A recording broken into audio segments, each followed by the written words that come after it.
If you order a land survey, land title survey, what people call an ALTA survey, if you call up a land surveyor and order one of those, he's going to ask you for a zoning report. You're going to ask you for some other stuff too, title report, deed. But one of the things he'll ask you for is a zoning report.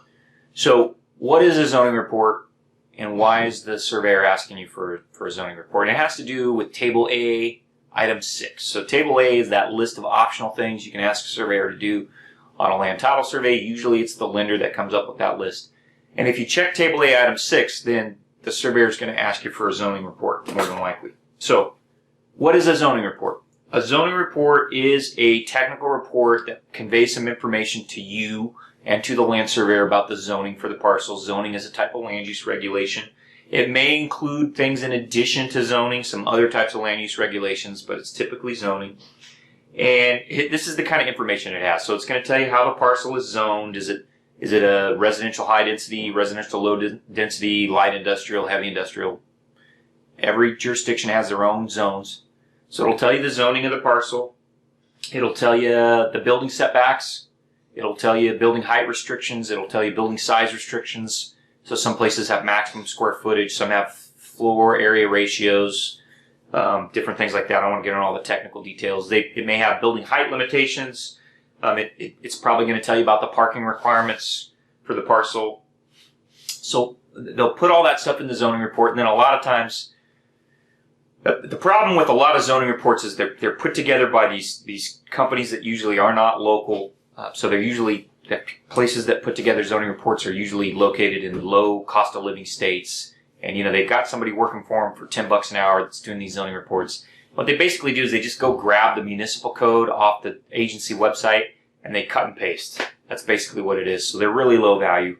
I don't want to get into all the details about all the problems with zoning reports in this video. I'll talk about that in another video. But, zoning reports,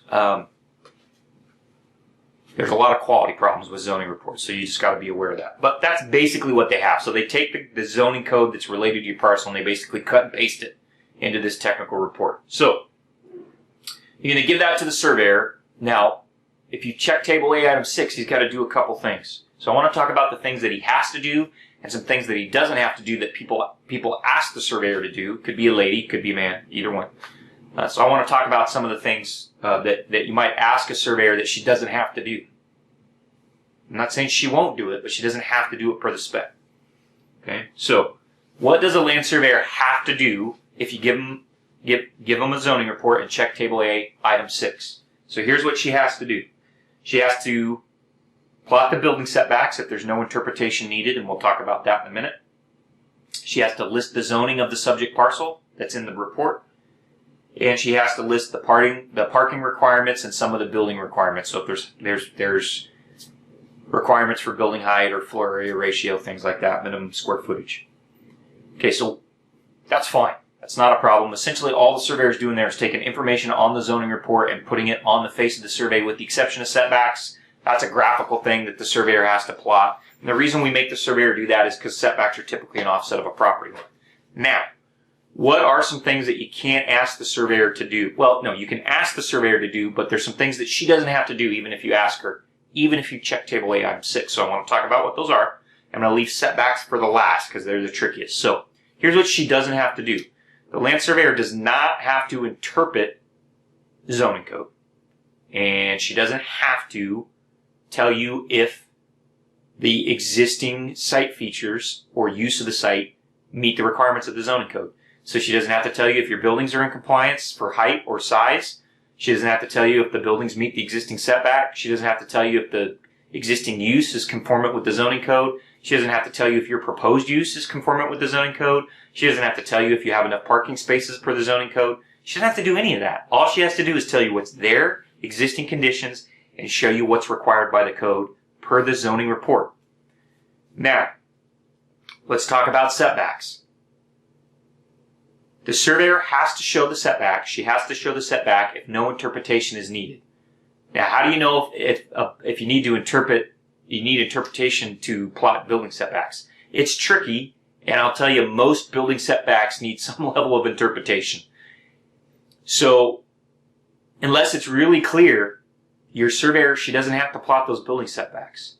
Now, What do I mean? What do I mean unless it's really clear? I'll give you an example. If you have a corner lot, it may not be clear whether a side or a front setback applies to those two street frontage sides of the parcel. Okay. If you have a parcel that's not shaped like a rectangle, it may not be clear where the rear yard setback applies. Right? And so there's some interpretation there that either has to be done by an attorney or by a local planning agency. And even if the local planning agency gave you a determination on Tuesday, it might be a different interpretation on Wednesday. And it's just, setbacks are tricky. Sometimes setbacks have to do with building heights across the street or the width of the right-of-way that you're adjacent to. There's all kinds of funny things that land planners in government practice come up with. So setbacks are tough.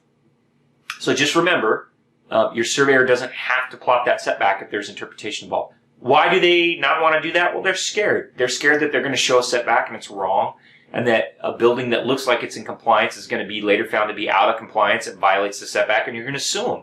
That's why surveyors don't want to do it. Now, what some surveyors will do, and I will certainly do this, is if we have a conversation about it, I may plot my best interpretation of the setback. Maybe it's based on a conversation with somebody at the planning department or with an attorney, and I'll show that on the survey, but I'm going to put a big old nasty note on there that disclaims any responsibility. Right? Now that interpretation still helps you as a client. It gives you an idea what your risk is. You know, what's the risk that there's a problem here with the setback. I might even show more than one potential location for the setback, depending on how the setback zoning code is interpreted, because that's helpful to you as a client.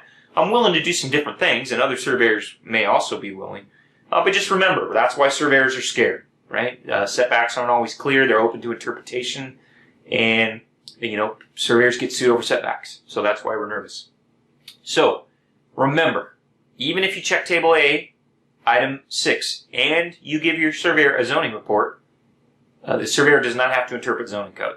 Okay? They're going to attempt to plot a setback if it's clear, and they're going to copy-paste some information in the zoning report onto the face of their survey.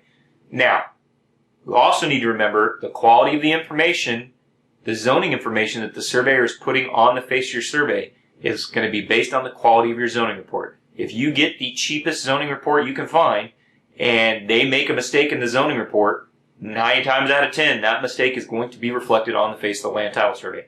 Don't get cheap zoning reports. And what I always encourage people to do is have the surveyor that's preparing the map also prepare the zoning report. That's something we will do at my firm, Redefined Horizons. We will go down. We will research the zoning code. We will go down and have a conversation with the planning department. Chances are they're folks we already know, and we will prepare a quality zoning report for you. And we may even work with you to make some interpretations based on the zoning code to help you kind of understand and identify your risk. That's part of what we do here at Redefined Horizons. We are not going to guarantee you that we've accurately plotted a setback because it's just too difficult given the nature of zoning code.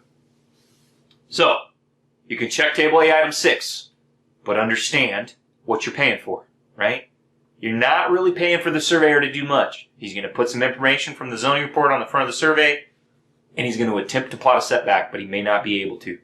Now, a lot of clients need help, lenders or buyers. They need help understanding more about the zoning. What can we do with this parcel? Is the existing use already in conformance?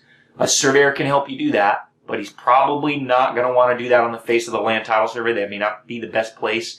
And look, if you ask your title company to interpret zoning code, they're not going to help you either. They don't want to be sued either. So work with your surveyor. He can help you figure out some zoning and land use stuff. Most of that needs to not be done on the face of the land title survey. Okay? Hope that helps, guys. Table A, Item 6, got to give your surveyor a zoning report. And remember, he can't work miracles for you. Or she.